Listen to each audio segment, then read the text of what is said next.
Welcome to Movie Recall. In today's video, we will be going through the 2021 action fantasy superhero film Shang-Chi and the Legend of the Ten Rings. It's time to recall, let's get started. Turn on subtitles and spoilers ahead. Make sure to give this video a thumbs up and subscribe for more videos like these. The movie starts by showing Xu Wenwu, who is alone fighting the enemy's army with the help of the mystical Ten Rings, and no one knew where these 10 rings came from. Those rings had ancient and godly power, and whoever wore them became immortal. By using those rings, Xu Wenwu had won many battles, and at the same time, he establishes his own organization, which he named the Ten Rings. With the help which he conquered kingdoms and toppled governments throughout history, and for this reason the organization became quite famous all over the world. Now, after controlling the whole world, in 1996 Wenwu started doing research on a village, Ta Lo, a village said to harbor mythical beasts and powers. Now, when Wenwu was passing through a magical forest to enter the village, their way was blocked by trees and their cars falls into a ditch, but luckily he got out of the car on time and he enters the forest where his way is blocked by a guardian named Yang Li who tells him to go back, due to which there is a fight between them and Yang Li gives a tough competition to Wenwu. While fighting, they both fell in love. Now Wenwu abandons the 10 rings, and when the villagers reject Wenwu, Li chooses to leave with him and they had 2 children, Shang-Chi and Xialing. Now when Shang-Chi was young, his mother tells him about a great protector dragon who guards their village, Ta Lo, and at the same time, she gives Shang-Chi a locket with a green gem on it and a similar pendant to her daughter Xialing, saying that it will protect you. The movie shifts to the present where Shang-Chi lives in San Francisco, America, changing his name to Sean. Now, one day when he wakes up in the morning, he finds a postcard on his side table, behind which the Great Protector Dragon is made. Now, Sean works there as a valet with his friend Katie, and both of them are friends for the last 10 years. Now, in the night when Sean and Katie were having dinner with Katie's friends, Sean tells how once Katie saved him from bullies. Katie's friend tells them to be serious in life. She tells that Katie has a degree in honors and Sean knows 4 languages, and even after being so talented, you guys do the work of valet parking. Now the next day, Sean goes to pick up Katie at her house. Now both of them are going for their duty in a bus when a man comes to Sean and tries to snatch his pendant, and he hits the man with a punch and then a fierce fight begins. Now Sean is fighting them all by doing martial arts when a man makes them live on social media. Then comes the Razor Fist from behind, whose one hand is a sword. Now the action starts again and Razor Fist and Sean start fighting. The driver of the bus passes out in all this and Katie starts driving the bus. Now, since the bus was about to break into 2 pieces, Sean tells all the passengers to go to the front half. Sean jumps on the first half. Later, when Sean checks, the Razor Fist had taken away his pendant. Now Katie asks him what is all this going on, to which Sean says that I will tell you everything after I come back, but at the moment I have to go to Macau to reach my sister before those people reach her. But when Katie insists on him, he tells her that his sister had sent him a letter a few months back and that the men were sent by his dad. Now Katie goes with Sean even though he doesn't want to. Now here Sean tells about his past, that when he was 7 his mother was murdered by Wenwu's enemies, the Iron Gang. Wenwu massacres the Iron Gang and resumes leadership of his organization.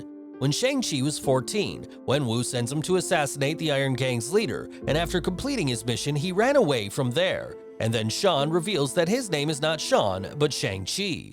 Now finally, both of them reach Macau and Shang-Chi, looking for his sister, comes to an underground fight club where we also see a small fight between Wong and Abomination, in which Wong beats Abomination by creating a portal that causes Abomination to punch himself in the face and knock himself out. After this, it's Shang-Chi's turn, and when he goes to the ring, he finds out that his opponent is none other than his sister Xialing. Now Xialing starts attacking him and starts beating him continuously, but Shang-Chi tells her that their father Wenwu is behind them. He had sent his men to attack him, and they would come to attack her too. Xialing ends the fight by knocking him out with a kick.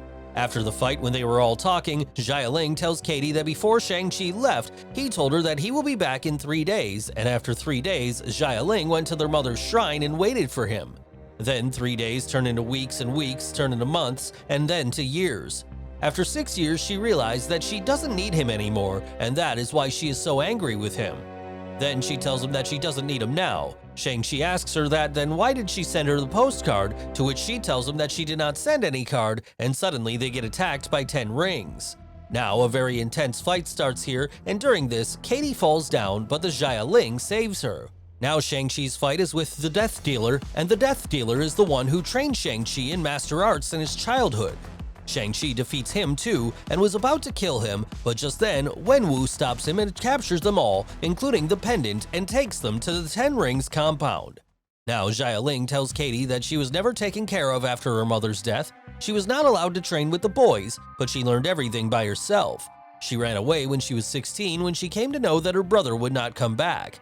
His dad wouldn't let her into his empire, so she set up her own underground fight club in Macau. Now at dinner, we come to know that Katie's Chinese name is Ru Wen, and one of the Americans did not know the Chinese name of Wenwu, so they named him Mandarin, and not only this, he had many names like Warrior King, Master Khan, and the most dangerous man on Earth. But everything changed when he met their mother. After that, he realized a new world. Li had given up everything to be with her, and so did Wanwu, leaving the Ten Rings. And after that, they all started living happy life. But after the death of their mother, he was lost for a long time, but now he knows what to do. Wenwu desperately wanted to connect with their mother, so he went again to look for Talo Village, but he could not find the entrance there, but he came to know what they are hiding. On the other hand, there is a gate somewhere in the mountains where their mother is waiting for them all. He says that it is difficult to believe this thing, but once he was sitting there lost in his research, then she talked to him and told him that she needs his help in saving her from those people. Shang-Chi explains to his dad that there is nothing like this. Then his dad put both pendants in the eyes of a dragon statue, from which water comes out and a map is made with a path that opens only once a year that goes straight to the gate. But to get through that gate, they must know the exact time of its opening, and he now knows both. Wenwu tells him that's why they have been brought here to help him. Now Xialing says that Talo will not let them open the gate on which Wenwu says, then we will burn the village itself. But when Shang-Chi disagrees with him, he puts everyone in the lockup.